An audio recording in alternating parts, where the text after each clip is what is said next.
हम आपके तरह सत्ता लोभी नहीं है। हमारी तो नेता की नीयत, हमने कहा ना कि हम वोटरों की चिंता करते हैं, हम वोट की चिंता नहीं करते हैं। बिहार की जनता बखूबी जानती है कि कौन अपने परिवार के बारे में चिंतित है और कौन पूरे बिहार के लिए चिंतित है। जो विपक्ष ऐसी बातें कह रही हैं, मुझे लगता है एक बार उनको अपने शासनकाल का भी दर्शन कर लेना चाहिए कि उनके शासनकाल में किस तरह से बिहार की गहरी कमाई, जनता की कमाई को अपनी संपत्ति बनाने की रणनीति चलती थी।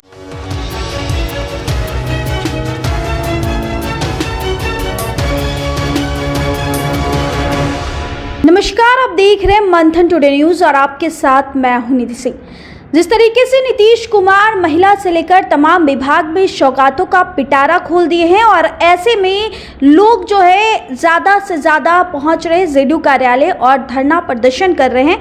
सीधे जुड़ेंगे, बातचीत करेंगे। जेडीयू से प्रवक्ता हैं अनुप्रिया मैम।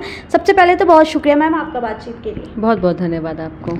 बिहार विधानसभा चुनाव है, बहुत ही जल्द आने वाला है, 2 ही महीने बस रह गए हैं।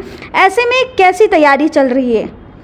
देखिए, नीतीश कुमार जी और हमारी पार्टी कभी भी चुनाव के लिए हम लोग योजनाओं का लाभ शुभारंभ नहीं करते हैं। हमारे नेता बार बार कहते हैं कि हम वोट की चिंता नहीं करते, हम वोटरों की चिंता करते हैं। इसका अर्थ यह है कि पूरा बिहार हमारा परिवार है और परिवार के सदस्य के होने के नाते और मुखिया होने के नाते वो परिवार के हर एक सदस्यों के विकास पर ध्यान देते हैं। लगातार योजनाओं में जो बदलाव हैं, जैसे जैसे बढ़ोतरी हो रही है, ये सारी योजनाओं नीतीश कुमार जी ने अपने शासनकाल में शुभारंभ किया था। 2005 ही वह समय था जब नीतीश कुमार जी ने बिहार के विकास की मुख्यधारा को जब अपने हाथों में कमान लिया है और लगातार बिहार की विकास और दिशा को उन्होंने बदल दिया है और बिहार के लोग आज बिहारी होने पर गौरवान्वित महसूस कर रहे हैं। विपक्ष तो सीधे तौर पे कह रहे हैं जिस तरीके से चुनाव नजदीक आ रहा है वैसे नीतीश कुमार सौगात का पिटारा खोल दिया। इससे पहले आखिर कहाँ थे नीतीश कुमार जब लोग सड़क पे रहते थे, भूखे रहते थे, आज वो मानदेय बढ़ाने लगे हैं? जो विपक्ष ऐसी बातें कह रही हैं, मुझे लगता है एक बार उनको अपने शासनकाल का भी दर्शन कर लेना चाहिए कि उनके शासनकाल में किस तरह से बिहार की गहरी कमाई, जनता की कमाई को अपनी संपत्ति बनाने की रणनीति चलती थी। लोगों के जो योजनाएं थे, उस योजनाओं को अपने परिवार के लोगों को लाभ के लिए इन्होंने चलाया था।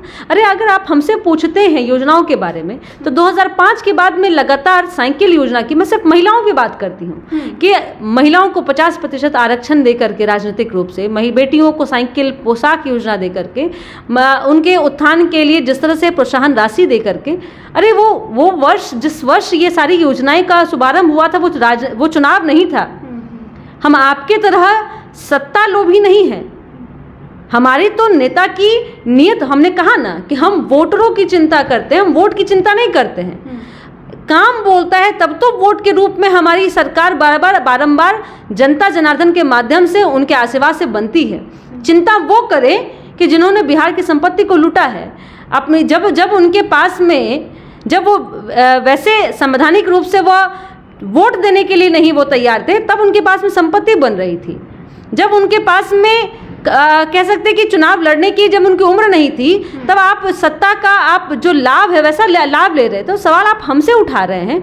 बिहार की जनता बखूबी जानती है कि कौन अपने परिवार के बारे में चिंतित है और कौन पूरे बिहार के लिए चिंतित है। इस साल जो चुनाव है और ऐसे में देश के प्रधानमंत्री नरेंद्र मोदी बिहार आ रहे हैं, 17 तारीख को भी गया जी जा रहे हैं, जहां वो भी पिंडदान करेंगे अपने पूर्वजों का, और साथ ही साथ लालू परिवार भी बीते दिन जिस तरीके से पिंडदान किए, वैसे में तो सवाल वो खड़े कर ही रहे हैं। अरे ये तो माननीय मुख्यमंत्री नीतीश कुमार जी का दृढ़ संकल्प था ना, और उनकी दूरगामी सोच थी ना कि आज गया को हम लोग गया जी कहते हैं और सम्मानित हम उनको करते हैं।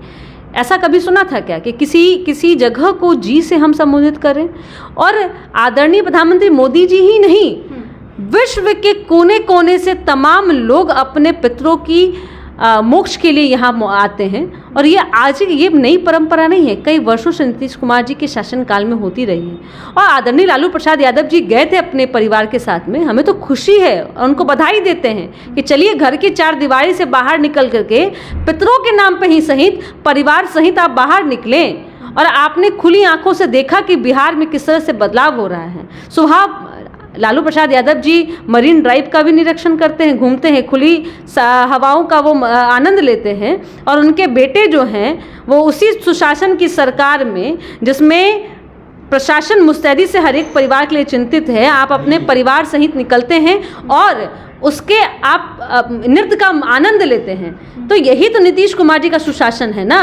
तो बाहर निकलिए, थोड़ा देखिए, खुशी है हमें कि आपने देखा, और मैं तो उम्मीद करती हूँ, ईश्वर से प्रार्थना करती हूँ, जो मोक्ष आपने अपने पितरों को दिया है, राजनीतिक मोक्ष भी, राजनीतिक रूप से आपकी महत्वाकांक्षाओं की मोक्ष भी आपको इस बार बिहार की जनता अपने संकल्प के साथ में 2025 से 30 फिर से नीतीश के रूप में आपको बदेगी।